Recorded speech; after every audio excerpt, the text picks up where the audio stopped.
പിടിച്ചോ പിടിച്ചോ, പിടിയെന്നാ പിടിയോ, അവൾ വലിച്ചു പിടിയെന്നാ. നമസ്കാരം സുഹൃത്തുക്കളെ, കുന്നിക്കോട് ലൈവാണ്. ഞാൻ ഇപ്പൊ നിൽക്കുന്നത് നമ്മുടെ മാക്കന്നൂര് തോന്നിക്കൽ കുളത്തിലാണ്. അപ്പൊ ഈ കുളത്തില് വലിയൊരു മീൻ കൃഷിയുടെ വിളവെടുപ്പ് നടന്നുകൊണ്ടിരിക്കുകയാണ്. ഇതിലെ കുറച്ച് വിശേഷങ്ങൾ നമുക്കൊന്ന് നോക്കി വരാം. കുന്നിക്കോടിന്റെ സ്വന്തം അയ്യൂബ് എന്ന ചെറുപ്പക്കാരന്റെ വിജയഗാഥയാണിത്. കഠിനാധ്വാനവും അർപ്പണ ബോധവും ഉണ്ടെങ്കിൽ എന്തിലും വിജയം നേടാമെന്ന് അയ്യൂബ് തെളിയിക്കുകയാണ് തന്റെ ഈ സംരംഭത്തിലൂടെ. ഇത് അയ്യൂബിന്റെ മീൻ കൃഷിയിലെ ഇന്നത്തെ വിളവെടുപ്പിൽ നിന്നുള്ള ദൃശ്യങ്ങളാണ്. കുളത്തിൽ മീൻ വളർത്തി വിജയം കൊയ്യുക എന്നത് അത്ര എളുപ്പമുള്ള കാര്യമല്ല. കൃത്യമായി പരിചരണവും ശ്രദ്ധയും ഇതിന് ആവശ്യമാണ്. ഞാനിപ്പോ ഇവിടെ തുടങ്ങിയിട്ട് ഒരു 7 വർഷത്തോളം ആവുന്നു. ലീസ് എടുത്തിട്ടാണ് ചെയ്യുന്നത്. ഇപ്പോൾ വർഷം ഒരു 2-3 പ്രാവശ്യത്തോളം ഇവിടെ മീൻ വിളവെടുപ്പ് നടക്കുന്നുണ്ട്. ഇപ്പൊ ഈ പിടിക്കുന്ന കുഞ്ഞുങ്ങളാണെങ്കിൽ ഒരു 9 മാസത്തോളം ആയിട്ട് ഉള്ളു ഇട്ടിട്ട് കുഴപ്പമില്ല, നല്ല രീതിയിൽ തന്നെ നടക്കുന്നുണ്ട്.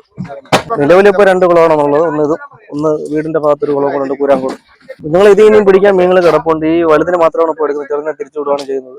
ഇപ്പൊ ഫുള്ള് പിടിച്ച് കഴിഞ്ഞിട്ട് ഒരു 2 മാസം കഴിയുമ്പോൾ ഇതും കൂടെ പിടിക്കുന്നുണ്ട്. അത് കഴിഞ്ഞിട്ട് പുതിയ കുഞ്ഞുങ്ങൾ. ഈ മീൻ വളർത്തൽ സമുദായം പറയുകയാണെങ്കിൽ അയ്യൂബ് ഇതിനു വേണ്ടി എടുക്കുന്ന റിസ്ക് എന്ന് പറഞ്ഞാൽ അതിഭയങ്കരമാണ്. കാര്യം വേറൊന്നുമല്ല, ഈ ഇതുപോലെ പാറ മുടക്കത്ത് മീനിടാനൊക്കെ ഡേഞ്ചറാണ്. പക്ഷേ പുള്ളി അത് റിസ്ക് ഏറ്റെടുത്ത് അതിൻ്റെ അടുത്തിട്ട് ലെവലാക്കി, അതുപോലെ തന്നെ ഈ കുഞ്ഞുങ്ങളെ കൊണ്ട് ഇറക്കി റിസ്ക് കൂടുതലെടുത്താണ് ഈ ബിസിനസ് ചെയ്തുകൊണ്ടിരിക്കുന്നത്. എന്നാൽ യഥാസമയങ്ങളിൽ ഇതിനുള്ള വേസ്റ്റ് കൊണ്ടുവരുന്ന റിസ്ക്കാണ്. പിന്നെ അതുപോലെ തന്നെ ഈ കുളത്തിന്റെ രീതി വെച്ചാണെങ്കിൽ വെള്ളം എങ്ങോട്ട് ചേഞ്ചാൻ പറ്റത്തില്ല. അതിനകത്ത് സമയാസമയങ്ങളിൽ മരുന്നുകളും കാര്യങ്ങളെല്ലാം ചെയ്താണ്, മെഡിസിനുകൾ ചെയ്താണ് ഈ മീൻ വളർത്തിക്കൊണ്ടിരിക്കുന്നത്. നേരത്തെ കാലി മീൻ വളത്തിൽ നല്ല നല്ല മനോഹരമായ രീതി തന്നെ നീറ്റായ രീതി 1 കിലോ മേപ്പോട്ടുള്ള മീനാണ് വളർത്തിയെടുക്കുന്നത്. പുള്ളിയുടെ കഠിനാധ്വാനമാണ് ഇതിന്റെ മെയിൻ ലക്ഷ്യം. അത് വിജയകരമായിട്ട് മുന്നോട്ട് പോകുന്നു. കൂടുതൽ പ്രാദേശിക വാർത്തകൾക്കും വിശേഷങ്ങൾക്കുമായി കുന്നിക്കോട് ലൈവ് ഫോളോ ചെയ്യുക, ലൈക്ക് ചെയ്യുക, ഷെയർ ചെയ്യുക. Thanks for watching.